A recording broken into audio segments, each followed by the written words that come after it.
धनु लगन के चार्ट में हम डिस्कस कर रहे हैं राहु और शुक्र कंजक्शन को। इस वीडियो में अब आपके 12th हाउस के लिए विचार करेंगे, तो आपके लिए ये अंतिम वीडियो रहेगी। 12th हाउस की बात करें तो यहाँ वृश्चिक राशि में आपके राहु और शुक्र स्थित होंगे।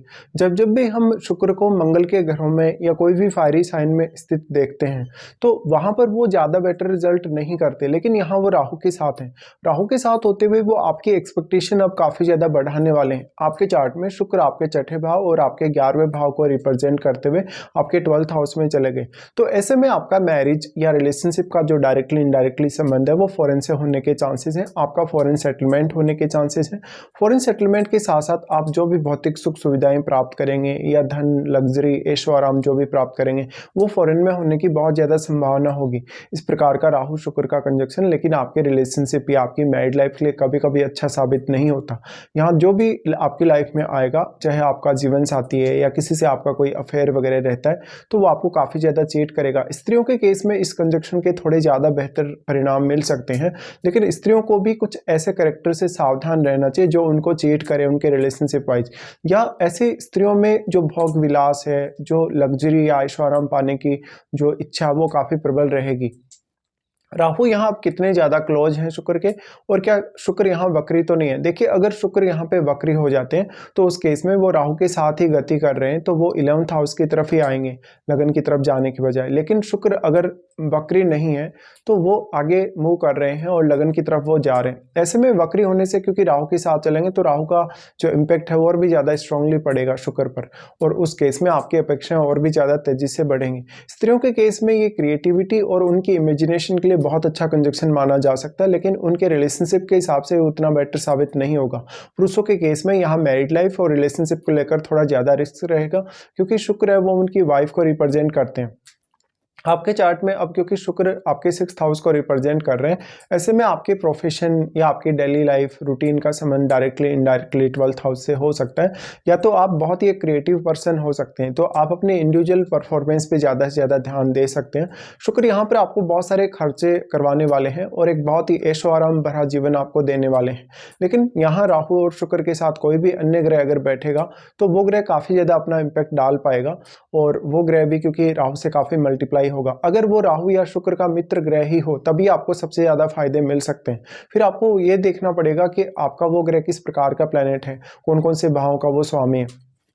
यहाँ पे अब आपको सबसे पहले बुध को भी देखना होगा, क्योंकि बुध आपके सप्तमेश है, और जब राहु शुक्र की युति का संबंध आपकी मैरिज या आपके रिलेशनशिप से होगा तो शुक्र इसमें बहुत बड़ी भूमिका निभाएंगे। साथ में मंगल की प्लेसमेंट आपको देखना जरूरी होगा ही, क्योंकि मंगल यहाँ डिस्पोजिटर हैं। अगर हम दृष्टियों के हिसाब से विचार करें राहु और शुक्र के इस कंजक्शन में, तो राहु सबसे पहले आपके 4th हाउस पे अपना प्रभाव डालते हैं, जहाँ पर वो आपको घरेलू मामलों में उतना अधिक सपोर्ट नहीं कर पाते आपके बर्थ प्लेस के हिसाब से देखा जाए तो, क्योंकि वो आपके परिवार के सदस्यों की सेहत के लिए या पारिवारिक जिम्मेदारियों को निभाने के लिए आपको बहुत ज़्यादा खर्चा करवा सकते हैं, और आपको आर्थिक रूप से काफ़ी नुकसान भी इवन करवा सकते हैं। आपको रिलेशनशिप को लेकर, आर्थिक मामलों को लेकर काफ़ी ज़्यादा ऑब्सेशन और गलत डिसीजन लेने के लिए बाध्य कर सकते हैं।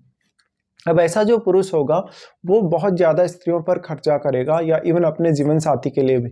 बट इसमें एक और फैक्टर आपको देखना चाहिए कि आपके लग्नेश कितने ज़्यादा स्ट्रॉन्ग हैं, और लगन में भी क्या आपके कोई प्लैनेट बैठा है। अगर लगन में मंगल जैसा प्लैनेट बैठा होगा तो राहु और शुक्र का जो इम्पैक्ट है और भी ज़्यादा स्ट्रांगली पड़ेगा। लेकिन मान लो अगर आपका जो बृहस्पति है, बृहस्पति अगर लगन में बैठा है और बृहस्पति बहुत ही ज़्यादा स्ट्रॉन्ग है, ऐसे में राहु और शुक्र का कंजक्शन को थोड़ा सा बैलेंस जरूर कर पाएंगे। राहु का प्रभाव आपके 4th हाउस पे होने से अब 4th हाउस में बैठे हुए प्लैनेट पे भी राहु का प्रभाव अवश्य ही पड़ेगा। और अगर आपके जुपिटर बहुत ही वेल प्लेस्ड हैं चार्ट में, बहुत अच्छी स्थिति में है, या तो वो लगन में है, 4th हाउस में है, तब भी आपके फॉरेन सेटल होने या फॉरेन जाने की संभावनाएं रहेंगी। लेकिन इसमें आपकी महादशा का भी उतना ही बड़ा रोल होगा। आपको अगर राहु या शुक्र की महादशा हो तो ये सारे के सारे रिजल्ट्स आपको और भी ज़्यादा स्ट्रांगली देखने को मिलेंगे। राहु और शुक्र का फिर सम्मिलित रूप से प्रभाव पड़ेगा आपके 6th हाउस में। अब लेकिन 6th हाउस में तो आपके केतु स्थित हैं, जहां वो सारी की सारी एनर्जी को एब्जॉर्ब कर रहे हैं, इसलिए आपका 6th हाउस काफ़ी ज़्यादा डैमेज होगा। और केतु के साथ भी अगर कोई प्लैनेट आपका बैठा है 6th हाउस में, वो भी काफ़ी ज़्यादा डैमेज होगा। उस केस में वो केतु के साथ बैठा हुआ प्लैनेट आपके चार्ट में जिन जिन भावों का स्वामी होगा उन भावों को आपको देखना चाहिए। उन भावों की प्लानिंग करते हुए आपको बहुत ही ज़्यादा सीरियसली निर्णय लेने की आवश्यकता होगी, या किसी न किसी का आपको सपोर्ट प्राप्त करने की आवश्यकता होगी। केतु यहाँ पर जो बैठे हैं आपके 6th हाउस में, वो यहाँ की एनर्जी अब्जॉर्ब कर रहे हैं। एनर्जी एब्जॉर्ब करने की वजह से आपको काफ़ी दिक्कतें होंगी, क्योंकि वो आपके भाव भी कमज़ोर होंगे जिनका स्वामी होकर कोई भी ग्रह आपके 6th हाउस में आया है। साथ साथ में यहाँ 6th हाउस की एनर्जी को भी केतु एब्जॉर्ब कर रहे हैं, और राहु और शुक्र दोनों का ही प्रभाव वैसे तो केतु पर है, बट यहाँ शुक्र ज़्यादा प्रभाव डाल पाएंगे अगर शुक्र वक्री नहीं है तो, क्योंकि शुक्र इसलिए ज़्यादा प्रभाव डालेंगे, वो बहुत ज़्यादा मल्टीप्लाई हुए, उनकी क्वालिटीज़ काफ़ी मल्टीप्लाई हुई, साथ में क्योंकि वो यहाँ पर अपने इस हाउस 6th हाउस के लॉर्ड भी हैं। तो जो शुक्र का प्रभाव है, शुक्र क्योंकि मल्टीप्लाई हुए हैं इसलिए इनका प्रभाव ज़्यादा स्ट्रांगली पड़ेगा। बट जितना भी एनर्जी यहाँ आ रहा है आपके 6th हाउस में, सारा का सारा एनर्जी एब्जॉर्ब हो रहा है, और जो राहु और शुक्र दोनों ही प्रभाव डालें, उसमें राहु का प्रभाव भी हालांकि केतु पर है, बट यहाँ केतु सारी की सारी वो एनर्जी भी एब्जॉर्ब कर लेंगे जो राहु के थ्रू यहाँ आ रही है। राहु और केतु के बीच में 180 डिग्री का एंगल है, इस एंगल के होते हुए हालांकि एक सीमा तक ही यहाँ राहु का प्रभाव पड़ सकता है। उसके बाद राहु एस्पेक्ट कर रहे हैं आपके अष्टम भाव को, जहाँ पर वो आपको एक बहुत सेक्रेट अफेयर या एक रिलेशनशिप दे सकते हैं, इवन मैरिज होने के बाद भी या मैरिज से पहले भी कभी कभी इसके काफी स्ट्रॉन्ग चांसेस बनते हैं। अब मंगल का संबंध अगर आपके अष्टम भाव से हुआ, या मंगल का संबंध आपके सप्तम से हुआ, आपके 12th हाउस से मंगल का संबंध हुआ, तो आपका अफेयर होने, रिलेशनशिप होने, इवन रिलेशनशिप के टूटने या डिवोर्स होने की संभावना भी उतनी ज़्यादा प्रबल होंगी फिर इसके साथ साथ। लेकिन आपका सप्तमेश भी बहुत अच्छी स्थिति में चाहिए अगर आपको इन स्थितियों से बचना है।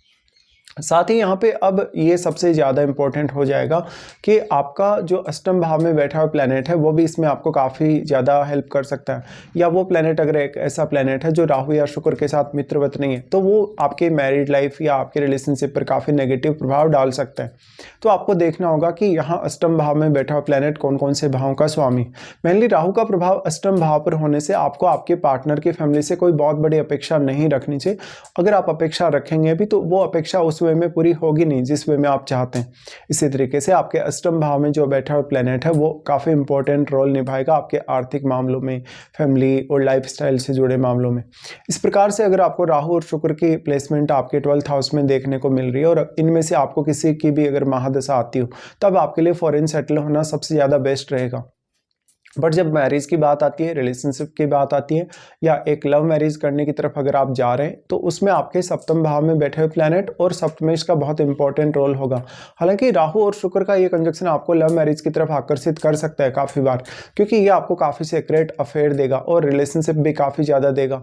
इस वजह से आप कहीं ना कहीं किसी के भी साथ बहुत ज़्यादा अटैच हो जाएंगे, और लेकिन सामने वाला पर्सन आपको उसी तरीके से चीट भी करेगा, तो चीटिंग की संभावना भी उतनी ज़्यादा प्रबल होगी।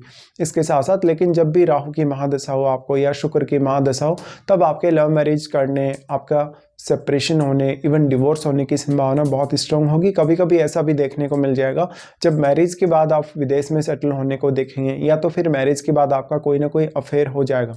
तो यहाँ पार्टनर को लेकर फिर आपको काफ़ी ज़्यादा शिकायतें रहेंगी, इवन पार्टनर पर आपको बहुत ज़्यादा खर्चा भी करना पड़ेगा, और पार्टनर की वजह से आपको आर्थिक नुकसान भी बहुत ही ज़्यादा होंगे। तो इस प्रकार से ये कंजक्शन आपके लिए रिजल्ट लाएगा जब भी राहु और शुक्र आपके 12th हाउस में स्थित होंगे।